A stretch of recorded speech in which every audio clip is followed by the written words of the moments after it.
So majority. Who's from America? Majority. Who's not from America? Okay. So where are you from? France. How nice. London. Who's from London? Okay. And you? Oh, also from London? Where in London? Hendon. Hendon, and where else? And Golders Green. And Golders Green. Okay. I have I have a son in London and a daughter in Manchester. Nobody in France. So that's it? London and France? England and France? Canada. And Canada. Where in Canada? Montreal. Good. I have a grandson there. Very nice. So I hope you'll have a great hatzlacha here. So I would like, thinking about what to talk to you about today. We don't have that much time. So I'll share with you a thought that I like in particular, and that's helped me. And that is that, as you all know, I'm sure it's not anything new, but the fact is that, things are divided up in this world. We have, as you all know, we have the spiritual world and we have the physical world. Now, the physical world is the material physical world things. The nature of the things are that eventually they die, physical things die, and are basically not heard from again, right? Even a human being, the physical part of a human being, after 120 years is laid to rest and decays in the earth. But in contrast to that, there is the spiritual world. And the nature of spirituality and everything spiritual, because it derives from the Yerushalayim, right? So there's a nitzchias to it. It's forever. It never dies. So the reason that it's very important to know that is because that should determine how we allot our time and how we focus priorities in our life. And we do want, we want to do the kind of things, obviously, that will last forever, right? The nature of anything that's purely physical is that it's relegated to oblivion. That means that gone. That's it. It's here and then it's gone. The way that we take physical things, because the fact is that most of our life, our daily lives, are very much involved with physicality, right? We wake up, we eat, we drink, we sleep, we go shopping, everything that we do, pretty much, is physical, right? Now, if you figure out, there were studies done about how much of our life is dedicated to sleeping. It's a good portion. How much of our life is dedicated to eating? A good portion. How much of our time is dedicated to shopping? A good portion.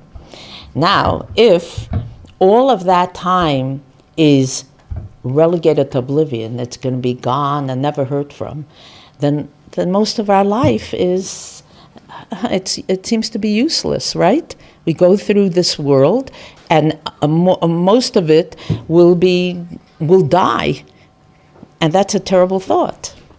So there is an answer for this. There's a solution, and the solution is that we bring spirituality, we bring nitzchias into everything that we do that's physical.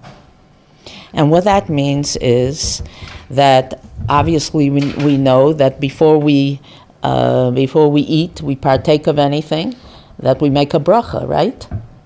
When we make a bracha, what's a bracha? A bracha means that we bring the presence of the Yerushalayim into that which we are doing. So before I'm going to eat my sandwich, I make a bracha, and by making that bracha, I'm asking the Yerushalayim to join me in this activity of eating. Before I go to sleep, I say Shema, or I take a moment to think, and it's a good thing to take that split second and to say, Yerushalayim, I'm hoping that the koyach, the energy that I get from sleeping, with that energy, I hope that I will be able to serve you better. Now that's taken all those hours of sleeping and has brought it into the arena of ruchnius, just by that thought. And of course saying the Shema, if I think about it. So all those hours are not wasted. All those hours are not relegated to oblivion. They are... okay. So we have been able to capture, we're able to capture those moments for eternity. Instead of it being relegated to oblivion, we've captured those moments for eternity. That's true of eating, it's true of sleeping, it's true of shopping. Now you go shopping and you go up and down the aisles and you want to get something cute and something nice. And if at the same time you're thinking, you know what, I want whatever I'm getting to be appropriate. I want it to be tzniustic. So you've taken all that time that you spend shopping, and you've taken it from the mundane, from being physical, from being just physical, and you've brought into the spiritual arena. You've brought into the spiritual realm.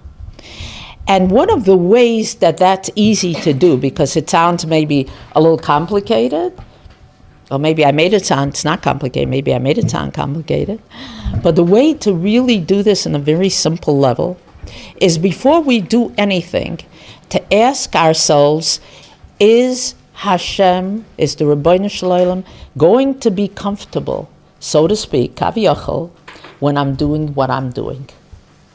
So if I want to capture all my moments for eternity, so before I get on the phone and I'm calling my best friend, and you know what, I have a lot of juicy gossip.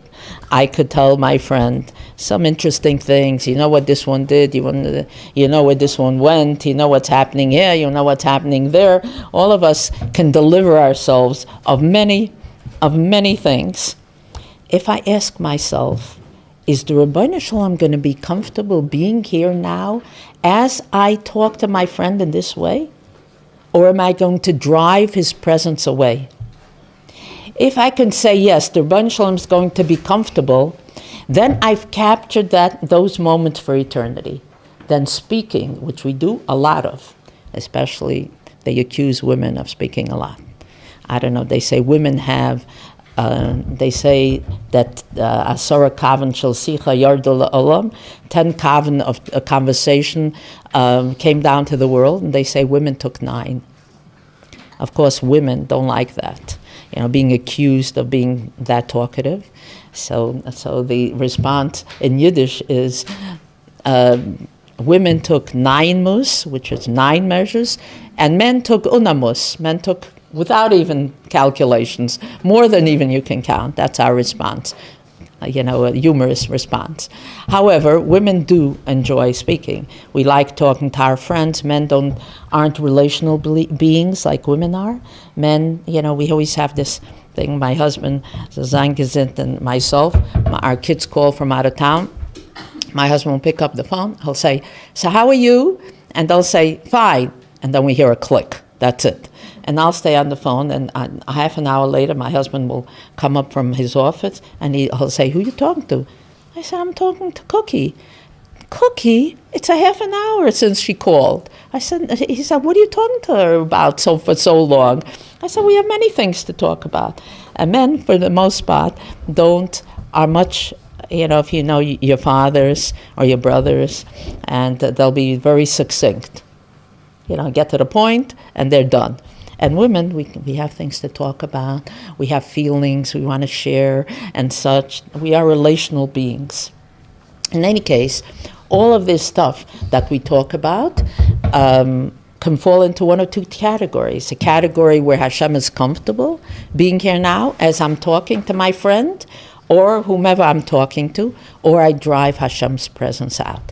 If I can say, yes, Hashem is comfortable, He's going to be perfectly comfortable, I meet all the standards of acceptable speech, then I've captured all those moments of speaking for eternity. I've given them nitzchias. And it's moments that will never die. If I say, I'm going to do it anyway, I'm sure Hashem isn't going to be too happy with me, then those moments are moments that will die, that have no kiyum. So that's how, and whatever it is that you find yourself doing, ask yourself the question, whether you're shopping, whether you're conversing with somebody, whether you're responding to your mother when your mother asks you to do something for her. Now, I'm sure now when you're far away from home and you're missing your mother, you would say, I'll do anything. Let me just see her. Even if she annoys me, I'd love to see her. But there are times when, mothers can be a little bit difficult, a little demanding. And you'll see eventually, Hashem, you'll get your chance to be a mother and to be annoying to your kids. So if you can say, is Hashem comfortable in my responses when I respond to my mother? Again, you've captured those moments for eternity. So we have an opportunity to capture all the moments of our lives, at least most of the moments. Maybe it's unrealistic to say all. The Chafetz Chaim, they say that the Chafetz Chaim made a cheshbon hanefesh once at the end of the year, and he was very distressed because he couldn't account for 10 minutes of the year. Out of a whole year, all he couldn't account for was 10 minutes. All the other moments he had successfully captured for eternity. It's something to strive for. It's unrealistic to expect that we will be successful. If we're not successful this time, we'll be successful next time. That's the nature of being human. We don't always succeed. But then when we don't succeed, we pick ourselves up, brush ourselves off, and go at it again and try all over again. That's the human condition. So, any of you have any comments or questions about this before I share something else with you? If you don't comment, you don't question, then you're going to hear me talk again. So it's in your best interest that you have something to say. Nobody? Okay. I was told that you're forthcoming. There are no right answers, no wrong comments, nothing. Yes. What's your name? Tovarina. I'm sorry? Tovarina. Tova? Tovarina. Okay, Tovarina. I think my biggest thing with this is that it's hard to remember. Can you speak a little louder so everybody can hear, please? Yeah, I think that my biggest hard encounter with this advice type of thing is because it's hard to remember to say that. It's just hard to remember to think that I'm doing this, so Hashem is comfortable not doing this. How do you remember? How do you remember? You kind of get into the habit. At first, you're not really thinking about it, and once you say to yourself, it almost becomes like a reflexive kind of thing. If the first time you say, now I'm doing this, and then you stop yourself for a minute and say, 1 second, will Hashem be comfortable being here now? And then you find yourself getting into the mode of thinking that way. Habits are difficult to break. But they say that if you do something for 3 weeks straight, it becomes like second nature. So at first it might be unnatural for you. You might say, what? I'm going to stop and say to myself, is Hashem comfortable being here now?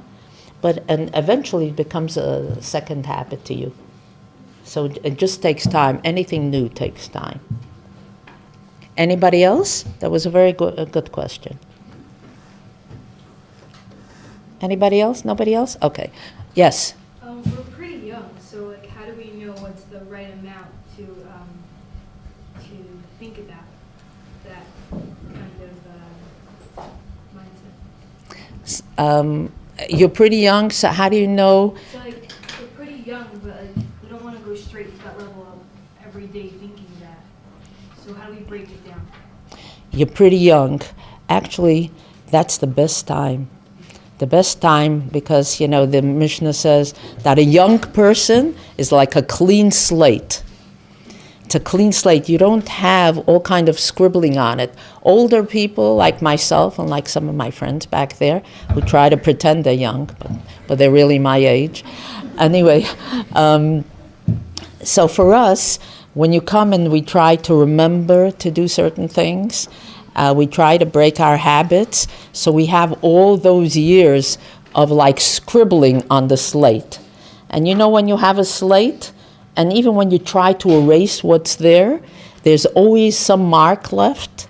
It's not so easy to write over something that's been written on. We try hard, but it's not so easy. But the Mishnah says a clean slate is the best thing. That's where it's fresh.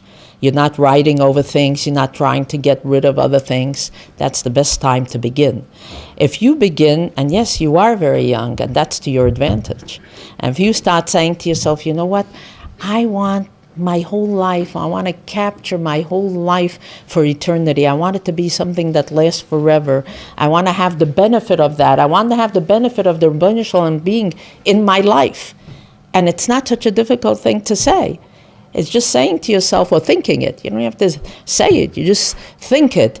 Wow, I'm going to be doing this. Is Hashem going to be comfortable here? I want Hashem to walk along with me in my life. That's what gives my life meaning. It gives my life purpose.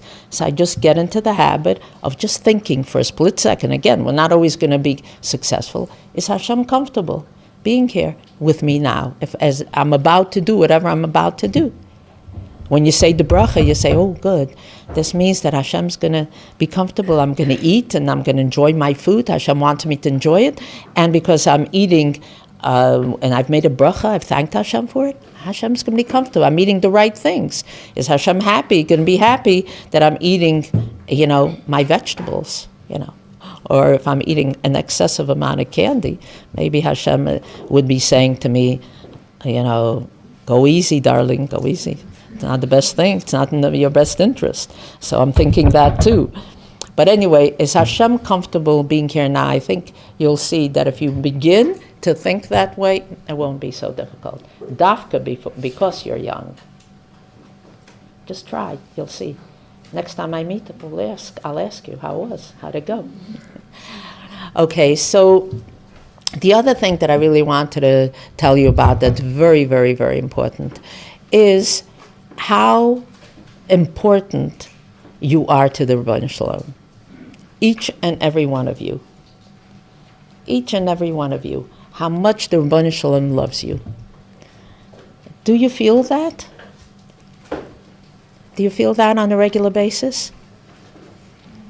Yeah? You feel the Rebbetzin Shalom really loves you? Do you feel sometimes that maybe not so much? That maybe you've disappointed him? No? Good. Somebody here has good self-esteem. That is good. That's wonderful. Well, no matter what, whether you feel you've disappointed him or not, no matter what, Hashem always loves you. And loves each one of you individually. And also, it's important for you to know that each one of you has a contribution to make to life and to this world. That the reason that you're here, the reason that you were born, is because you have something special to offer this world that the young lady next to you doesn't have, and you can't offer what she has to offer, that everybody has their specific tafkid, that the Rebbetzin Shalom created each and every one of us because we have something to offer his world. Is that something that you will appreciate, right? You all know. So, they tell a wonderful, you may have heard it because it's really special, that there was a young man who became a Baal Tshuva, and he started learning, and he was older already. Older meaning he was an adult, and he wasn't a child. And he started learning in one of these yeshivas for Balei Tshuva, and he was doing very well. And then one day, he was diagnosed with a terminal illness, very, very bad illness. And he started going through chemotherapy and seemed to be doing better and came to class every day. And then one day he didn't show up. And his teacher went looking for him. And his teacher found him and said to him, Jerry, why didn't you come to class? And he says, unfortunately, the illness came back, and they don't have too much to offer him. That it looks like he's not going to be in this world much longer. And he said to the teacher, you know what? I know so little. He says, I've had so little time to learn. And so what's the point of coming to class, and how much learning can I accumulate? How much Gemara am I going to learn in this short time that I have allotted to me? Not very much. So what's the point of coming to class? He says, after 120 years, you're going to go up there, and you've learned so many years, you've learned everything, you've learned Gemara, and you learned Chumash, and you learned everything. They're going to say, wow, in heaven.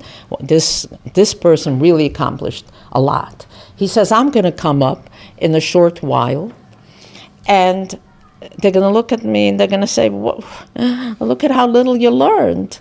You didn't accomplish very much. So the teacher said to him, it's not the way you think. He says, and let me tell you a story.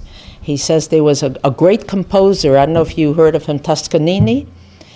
He was a composer, and he was a director of music, whatever it was. Anyway, so he wrote a magnificent piece, and they were going to play that piece for the first time in America, and he was in, I think, France. And he got sick, and he couldn't make it overseas to see the debut of his new piece, to hear the debut of his new piece. And at the same time, there was a biographer of his who decided he wanted to know his whole story, and this fellow was following him around. And Toscanini said, you know what, on Wednesday night, don't come, because they're going to be playing my piece in America, and I'm going to be listening on a shortwave radio. That's all they had at the time, and I don't want to be disturbed. So the biographer said to him, don't worry, I am not going to disturb you. I'm just going to sit there. So he agreed, and they were sitting there, and Toscanini was listening, and the music was absolutely magnificent. At the conclusion of the piece, this biographer was so impressed. He said, Maestro, wow, you did so great. Listen to that piece. Weren't you excited?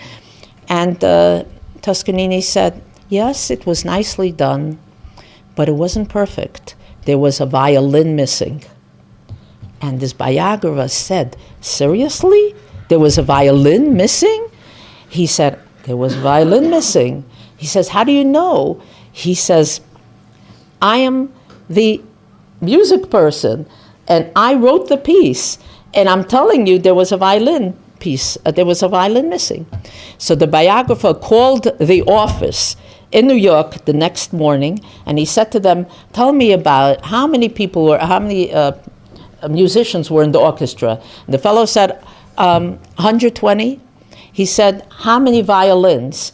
He said, ordinarily 19. Last night there was a violin missing. So he came back and he said to Toscanini, wow, he says, I can't believe it. He said, so Toscanini said to me, music is my life. And I had a specific piece of music for every violinist. And if this violinist wasn't there, I knew he was missing. That piece wasn't played. That contribution wasn't made. So I knew that there was a violin missing. So this teacher said to the young man, to Jerry, he said, Jerry, the Rebbetzin Feige knows when there's a piece missing in his world. You have a role to play. And Hashem, you've played your role, and your role is very significant. Don't underestimate it.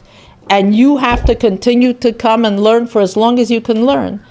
Because after 120 years, what you contributed to this world is going to be at least as significant, as precious as my contribution to this world. So it's very important for us to know, even though sometimes we look at another young lady, we say, oh, she's much smarter, she's much prettier, she's much, whatever it is. And we do this number on ourselves, and we're feeling inadequate, and we're feeling like our self-worth is taking a hit. That we need to know that Rebbetzin Shalom sent us here. Each one of us has our own contribution to make. And, we learned this, one of the places we know this from is, pretty soon there'll be Parshas B'Shalach, the crossing of the sea, the Yam Suf, right? When Klal Yisrael crossed the Yam Suf, do you know how they crossed? They didn't go all en masse in one group. There were shvilim. They were different paths. Each shevet had their own path. Each shevet had their own flag with its own colors. And the point was that each shevet had something different, something else to contribute. They weren't just one, it wasn't a generic whole where everybody did the same thing. And you saw in the brachas that Yaakov gave to the Shvatim, each one had something that they brought to Klal Yisrael. So shvilim are very important. My path is very important, and your path is very important. That's why one of the commentaries says when we say bishvili nivra ha'olam, that one of the ways to understand it is bishvili, bishvil hashvil shali, for my shvil, for my path, for what I'm contributing to the world. That's why the world was created, specifically for that. And we have to understand that, and we have to believe that. And for those of you who think otherwise, I'll tell you, I'll end with a little mushal that's given, and that is, maybe you've heard it, but it's worth repeating, and it's of a water carrier who takes 2 pails of water, and he's delivering water to the palace of the king. And these are on his shoulder, the 2 pails, you know how they used to carry water. And one of the pots, one of the pails, has a crack in it. And by the time the water carrier carries these pots of water to the palace of the king, most of the water is gone. He comes to the king's palace, there's only the other side, the other pail is full of water, and his pail is almost empty. And this pail starts a conversation with the water carrier and says to him, why are you bothering with me? I'm a cracked pot.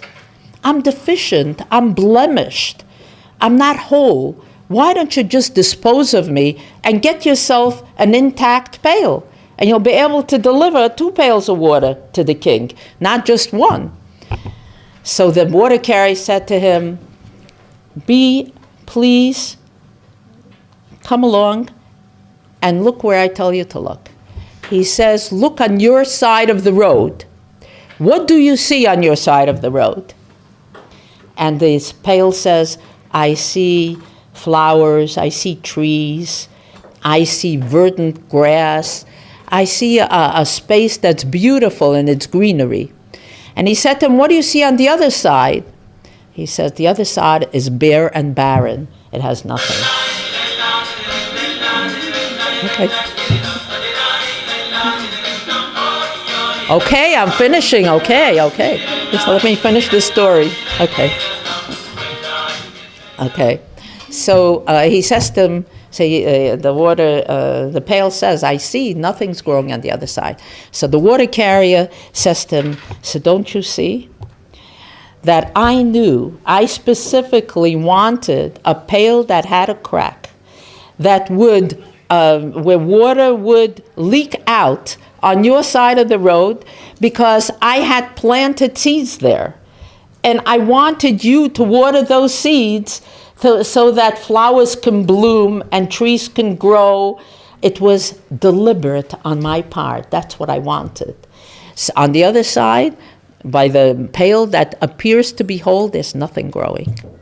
And the point is that whatever deficiencies we think we have, the Rebbetzin Shalom Dafka gave us those because we have something specific to grow in our life, given those deficiencies.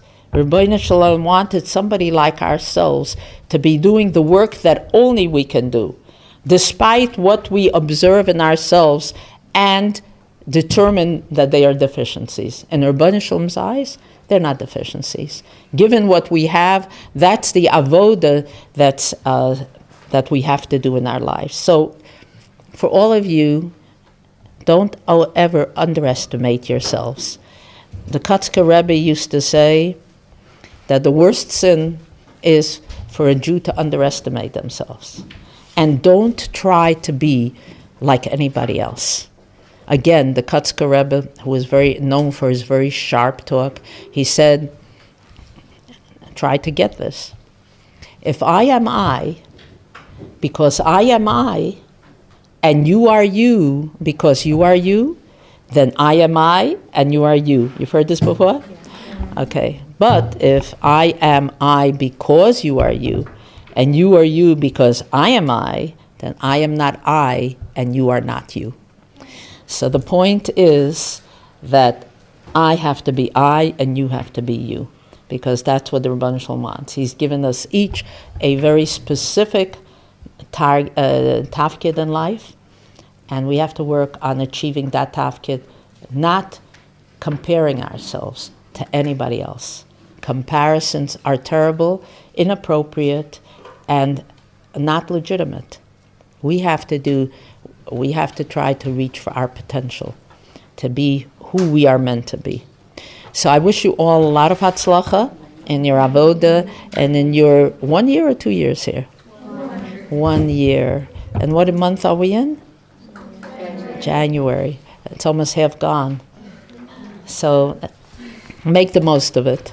Make the most of it and believe in yourselves, because you're all magnificent daughters of the Rebbeinu Shalom, and you have a lot of work to do. Don't waste any energy comparing yourselves and beating yourselves up. Not a good thing to do. You need all your energy in order to achieve your potential. So, Hatzlacha Rabbah.